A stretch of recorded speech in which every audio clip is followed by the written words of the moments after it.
नमस्कार दोस्तों, OCN network में आपका स्वागत है। मैं हूं ओमकार चौधरी।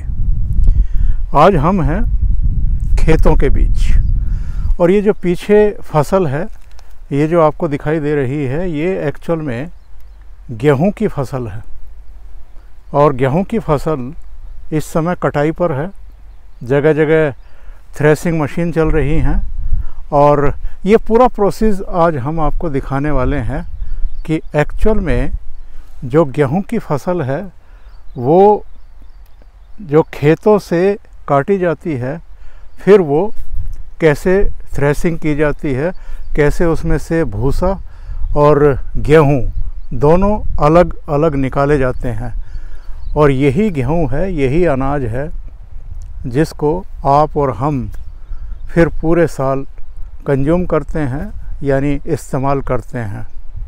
ख़ास तौर से एशियाई देशों में तो रोटी ही खाने का चलन है, अधिकांश देशों में। तो आइए आज इसी प्रोसीजर पर हम लोग बातचीत करते हैं और आपको दिखाते हैं। ये पगडंडी है, जो ख़ास तौर से गांव में जन्मे हैं वो तो जानते हैं। बाईं तरफ गेहूं का खेत है और ज़रा नज़दीक से देख लेते हैं।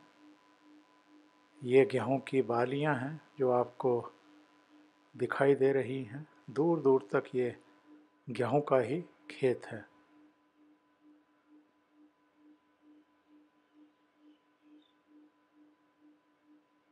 इस तरह इसके ढेर लगा दिए जाते हैं।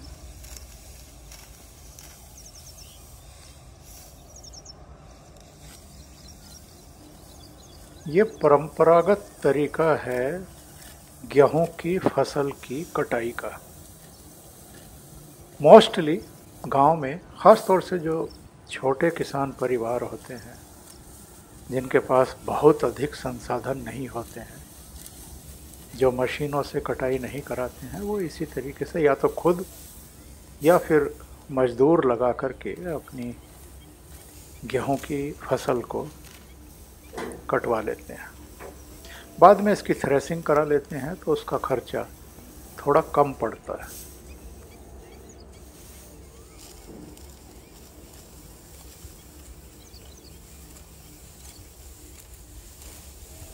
अभी भी काफ़ी किसान इसी तरीके से अपनी फसल कटवाते हैं, हाथों से ही, मैनुअल।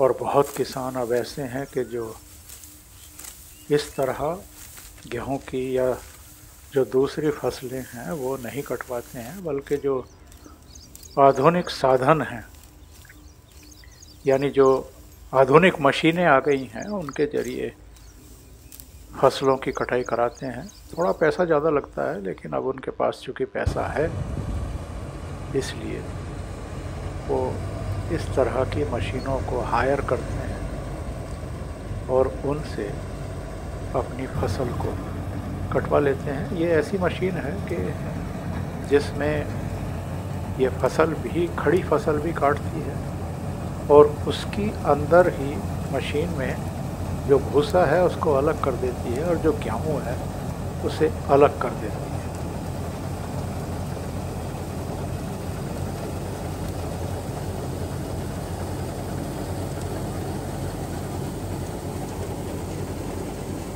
पर इसका ड्रॉबैक ये है कि ये पूरा क्लीनली, मतलब बहुत अच्छे तरीके से सारी फसल को नहीं काट पाती है। कहीं कहीं अगर कोई बिजली का पोल आ गया है या कोई मोड़ आ गया है तो फसल के कुछ हिस्से रह जाते हैं कटने से। वो फिर अलग से एक छोटी मशीन लगा करके या दूसरे तरीक़ों से काटनी पड़ती है।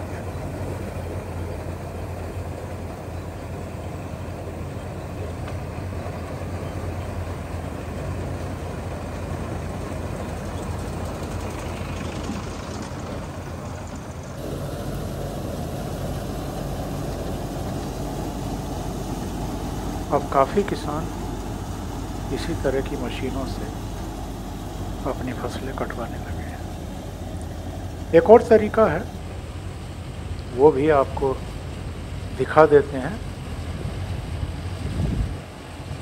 एक ट्रैक्टर से उस मशीन को जोड़ दिया जाता है इस तरीके से, और उसके पीछे जो ट्रॉली होती है उसको भी ढक दिया जाता है, और जो भूसा है वो ट्रॉली के ढके हुए हिस्से में चला जाता है ताकि हवा ज़्यादा ख़राब ना हो, भूसा भी ज़्यादा ख़राब ना हो, और जो गेहूँ है वो इस मशीन में ही रह जाता है, जिसको निकाल लिया जाता है जब मशीन भर जाती है।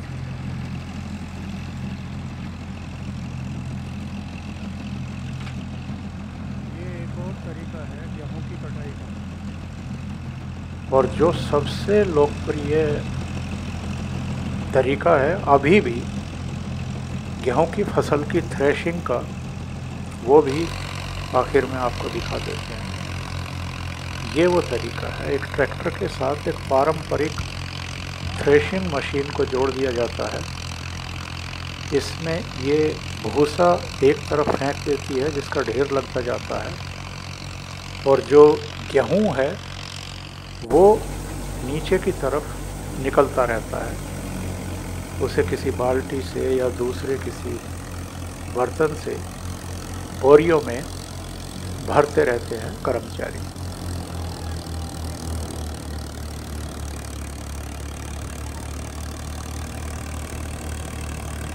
और फिर जो गेहूं निकला है वो भी, और जो भूसा निकला है वो भी किसानों के घर चला जाता है। तो ये तरीके हैं गेहूं की कटाई के और थ्रेसिंग के, जो आज आपके लिए लेकर के आए हैं ओशियन नेटवर्क की तरफ से। आप में से बहुत सारे लोग जो गांव में जन्मे होंगे उन्होंने ये सब देखा होगा। जो पुराने तरीके थे बैलों से गहाई के, वो अब नहीं दिखाई देते। अब ज़्यादातर जो मशीनें आ गई हैं आधुनिक, उनके ज़रिए ही कटवाते हैं। तो अभी के लिए इतना ही। बहुत बहुत धन्यवाद। अगर आपको ये चैनल और इसके कंटेंट पसंद आ रहे हैं तो लाइक करें, कमेंट करें, वीडियो को शेयर भी करें। अभी तक अगर आपने ये चैनल सब्सक्राइब नहीं किया है तो सब्सक्राइब कर लें, और साथ में लगे बेल आइकॉन को दबाना ना भूलें ताकि आगे आने वाले वीडियो के नोटिफिकेशन आप तक पहुंचते रहें। बहुत बहुत धन्यवाद। नमस्कार।